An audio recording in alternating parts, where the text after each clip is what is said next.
A playoff atmosphere in the air. Mike Petraglia inside Acrisure Stadium in downtown Pittsburgh. The red-hot Cincinnati Bengals, having won 3 straight. They're 8-6 on the season. Behind quarterback Jake Browning, look for their 4th straight victory. They'll need it if they want to continue their playoff push, while the 7-7 Pittsburgh Steelers come into this game reeling. They are starting Mason Rudolph at quarterback, and the Steelers have lost 3 straight since beating the Bengals back on November 26 at Acrisure Stadium, 16-10. You recall in that game, the Steelers ran all over the Bengals for 153 yards on 33 carries. The Bengals ran the ball only 8 times. All of those belonged to Joe Mixon. The Bengals established no running game in that contest, 222 yards total offense. The Steelers had a season-high 421 yards of total offense. Certainly the Bengals will come into this game looking to stop the Pittsburgh running attack and make Mason Rudolph beat them.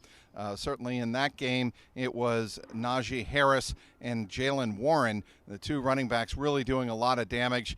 This time I would expect 6 to 7 Bengals in the box at all times to make sure the Pittsburgh running attack is under control. Again, make Mason Rudolph beat you at quarterback. For the Bengals, 2 positions to keep your eye on. One is obvious, and that is the wide receiver position.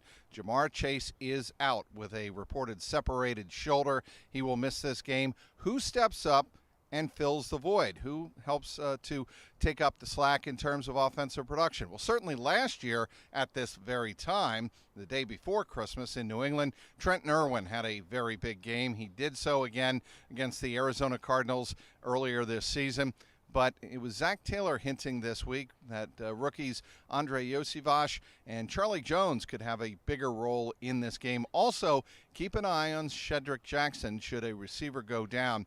He has been elevated from the practice squad. He will play in this game, certainly on special teams. Another player that is expected to at least get some special teams reps would be Sidney Jones. He is also elevated for this game. Those are the 2 elevations for the Bengals. The other position is Dominique Davis, the nose tackle in his 2nd season. The Bengals look to get him some reps for the first time this season. Obviously, DJ Reader is out for the season, having had surgery this week on a torn tendon in his left quadriceps right above the knee, so it's essentially a knee injury. But with DJ Reader out, how will Lou Anarumo, the defensive coordinator, compensate? What will he do to scheme around the injury? Will he fill in the gap with Josh Tupou, who played very well last week, and Dominique Davis, or will he go with a lighter look on the interior of the defensive line? Joseph Osai got some reps inside. Cam Sample got some reps. Maybe even Sam Hubbard in obvious run situations.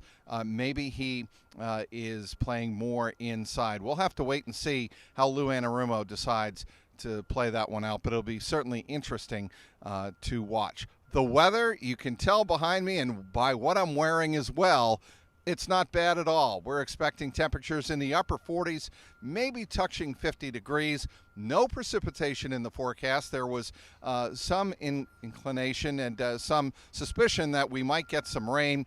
It was Evan McPherson squirting the practice balls for Cal Adamitis at practice on Thursday, squirting the balls with water. In the event that the Bengals got some rainy, wet conditions, certainly the field could still be wet with a 4:30 p.m. Eastern Time kickoff, but we are not expecting any precipitation. No rain, sleet, or snow really is in the forecast. It's going to be partly cloudy, so it should remain very mild, very unseasonably mild for December 23rd here in downtown Pittsburgh. The biggest factor, as it always seems to be right here on the convergence of the Ohio, Monongahela, and of course the Allegheny, would be the wind. We are expecting gusts of up to 14 or 15 miles an hour. That could play a factor late in the game, especially if it's a close game where field goals are in play. Well, the Bengals, they have won 3 straight. They look to make it 4 in a row and keep their playoff hopes well in position, well alive, and at the same time trying to put out their arch rival, the Pittsburgh Steelers, out to pasture. the Steelers lose this one, that's 4 straight. They fall to 7-8, and just about all playoff hope for them would be out the window. Of course, the Bengals haven't won in the AFC North yet this year. They are 0-4 in the division. They'd like to change that this afternoon in Pittsburgh. We'll have you covered as always, CLNSCincy.com. Follow me on X at Trags, Trags.